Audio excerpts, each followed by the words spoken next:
Енді қазіргі таңда солай шетелге барып оқуға қажеттілік бар ма? Өзіміздің елімізде мүмкіндік көп қазір, иә? Құдайға шүкір, мына 30 жыл болып жатыр, мынаны асып жатырық. Ел болып, жұрт болып, мемлекет болып, альхамдулилля, аяққа тұрдық. Және баяғыда сондай бір оқиға болған, бағана айтып өттік, болып өтті. Бірақ бүгінгі күнде біздің Қазақстанымыз, біздің мемлекетіміз діни білімді оқим дейтін өзінің балаларына сыртқа шетелге барып оқуына ондай нәрсенің керек емес екендігін бүгін күнде көріп тұрмыз. Қалайша десе, Құдайға шүкір біздің өзімізде Құран жаттаймын деген балалар болса, қариялар жеткілікті. Ижазасымен бар.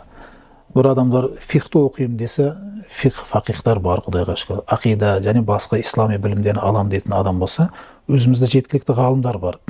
Сұрақта бір табиғи. Өзімізде су болып тұрса, неге көршіге барып су іздейміз? Өзіміз суды іше бермейміз бе деген нәрсе. Құдайға шүкір бүгінгі күнде Қазақстан мұсылмандар діни басқармасына қарасты 9 медресе колледж бар. Әр өңірлерде қыздарды, балаларын оқытып жатыр. Оған қоса тағы біздің 1-2 жоғары оқу орнымыз бар. Нұрбарагымыз бар, кейін Астанадағы институт бар, ислам институты. Альхамдулилля. Бірақ бүгінгі күнде айтарымыз, шәкірттерге де соны айтып келе жатырық, жамағаттарға да соны айтып келе жатырық. Бүгінгі күнде шетелге барып діни ілім алуның керегі жоқ. Өйткені өзімізде діни білімдер де бар, кітаптарымыз да бар, және жеткілікті материалмен біз қамтамасыз ете аламыз. Бір сөзбен айтқанда, бүгінгі күнде шетелге барып ілім алуды қажеті жоқ. Егер де енді бір адам Қазақстандыкін оқып қойдым.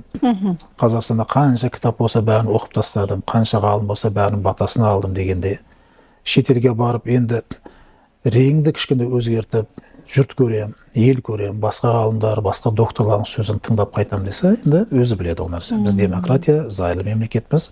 Бірақ фундаментті осы өзіміздің дәстүрлі салт негізге құрылған білімді осы жерден алып, кейін барса өте жақсы болады.